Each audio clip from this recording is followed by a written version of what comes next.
Bonsoir à tous et bienvenue à cette nouvelle édition du JT d'ICI TV. Au programme ce soir, accident dramatique à Saint-Chaffray. Un hélicoptère s'est écrasé ce matin vers 9 h du matin sur les hauteurs des pistes de Chantemerle. 2 personnes ont perdu la vie. Le pilote était chevronné puisqu'il a participé à l'émission La Carte au Trésor. Reportage d'ICI TV dans quelques instants.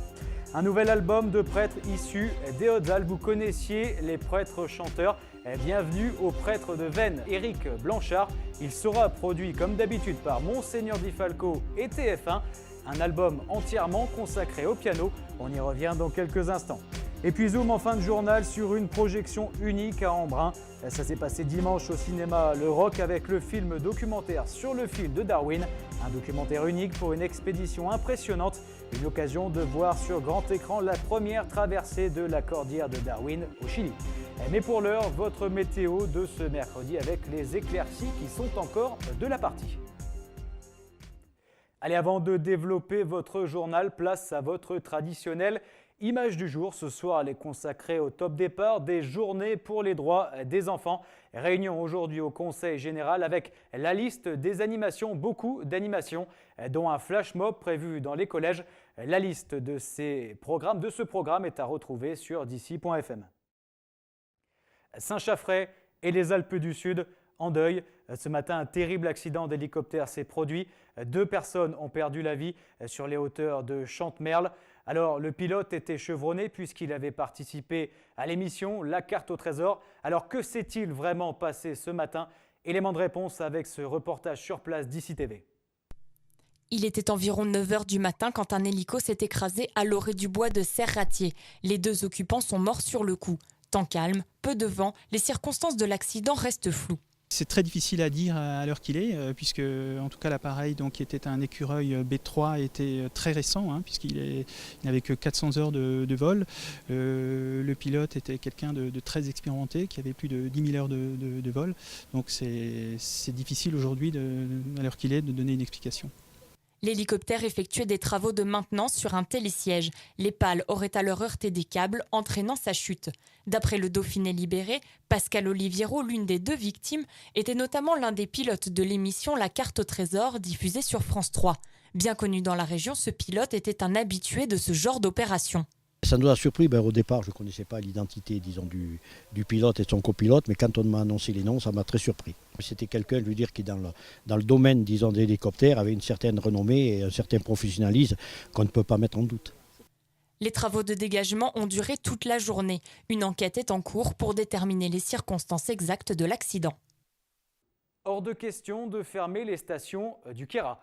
Ce midi, sur l'antenne de DC Radio, nous recevions Jean-Louis Poncé. Il est conseiller général du Kéra. Il est revenu sur la situation compliquée des stations avec environ 300 000 € de déficit et puis 900 000 € d'impayés.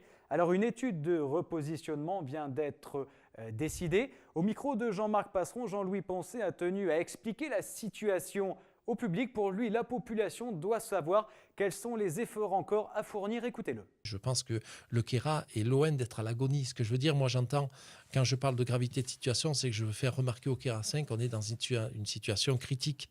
Et il faut bien qu'ils le comprennent. Il faut arrêter de dire oui, mais ça c'est une passe, l'année prochaine ça ira mieux.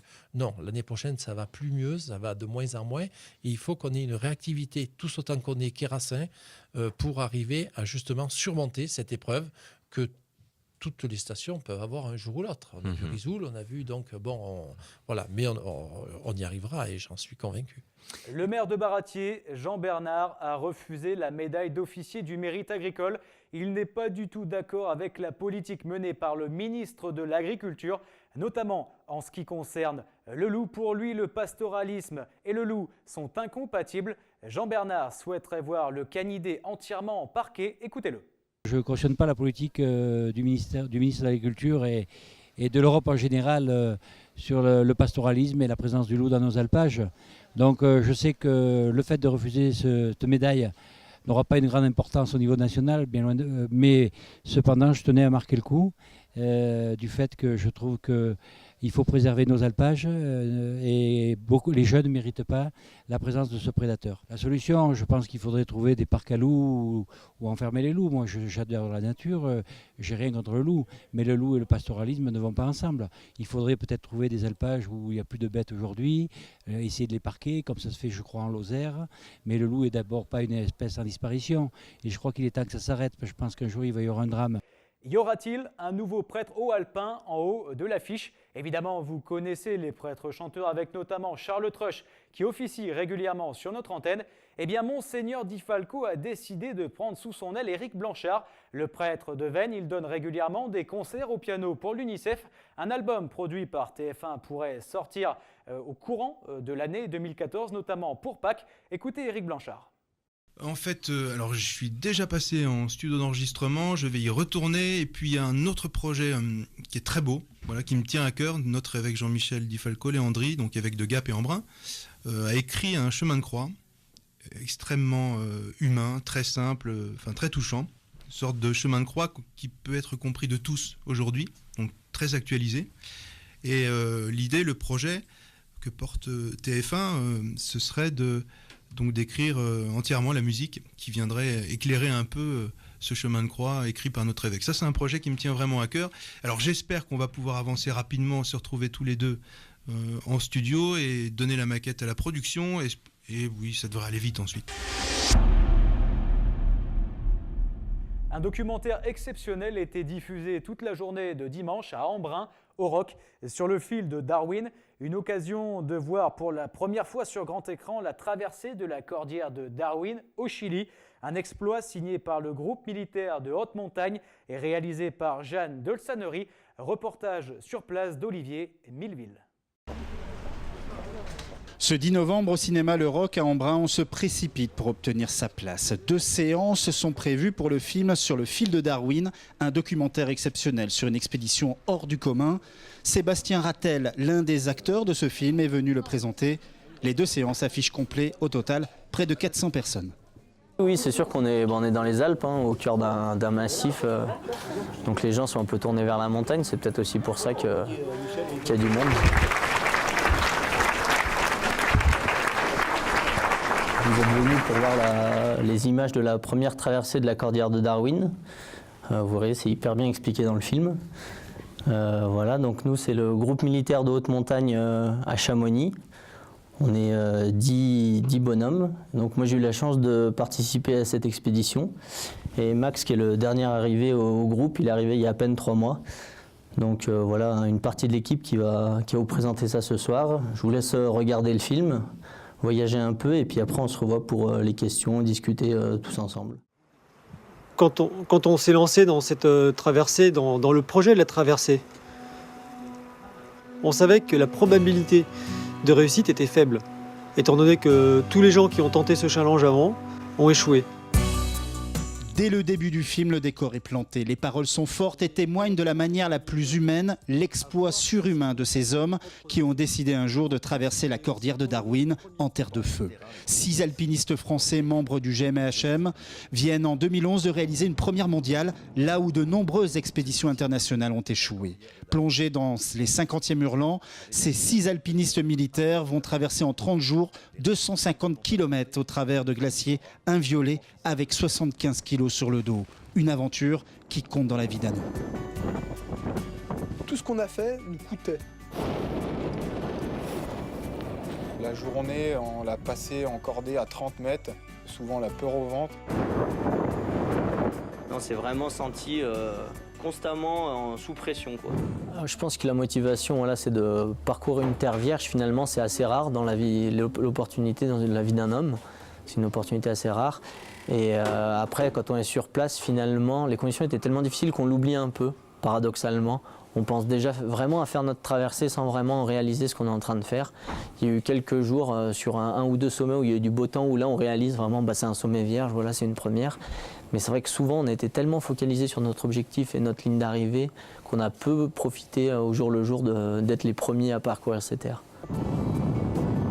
On n'aurait pas été cette équipe-là, on serait peut-être resté là-haut, quoi. Pas de fioritures, ce sont les alpinistes qui ont tourné ces images, ce qui rend encore plus authentique le document. 90 minutes de film qui nous plonge en immersion totale dans cette aventure époustouflante où seule la confiance mutuelle et l'abnégation permettent de finir cette course folle. Finalement, les premiers jours ont été les plus durs. Les conditions étaient très dures. On n'était pas bien habitué à ces conditions-là, on n'avait pas les bons réflexes, on n'était pas calés entre nous, on s'est même des fois un peu pris la tête entre nous parce qu'on n'était pas d'accord, parce que c'est vraiment difficile de sortir de la tente quand il fait si mauvais.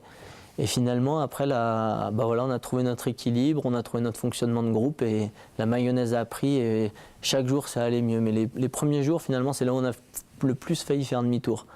On s'est dit là, on s'est mis dans un guêpier, on n'aurait pas dû... Il y a le départ qui est juste derrière nous, c'est tentant de faire demi-tour, il y a 15 km, allez on rentre à la maison.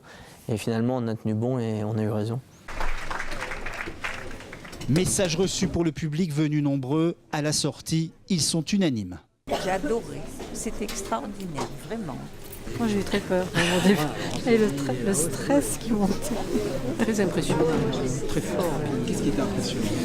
Quand ils étaient sur des arêtes très pentues des deux côtés, avec leur polka qui tombait dans le vide. Non, c'est quand même merveilleux d'avoir pu le faire. Hein. Chapeau à l'équipe, hein. Vraiment. On s'est régalé, c'était très bien. Merci. Ah, moi ça m'a impressionné, c'est fabuleux. J'aime la montagne, mais alors là ça dépasse tout l'entendement. Voilà, c'est magnifique. Génial. Pourquoi vous avez aimé? Parce que déjà les paysages, puis l'engagement des hommes, la vie du groupe, très bien, beau défi. Autre défi pour ce film, se frayer une place pour une diffusion sur une chaîne de télévision afin que tous puissent profiter des moments intenses que procure ce film authentique. Magnifiques images tournées à Embrun par Olivier et Milleville. L'actualité d'ici continue sur d'ici.fm et sur d'ici Télé. Excellente soirée en notre compagnie.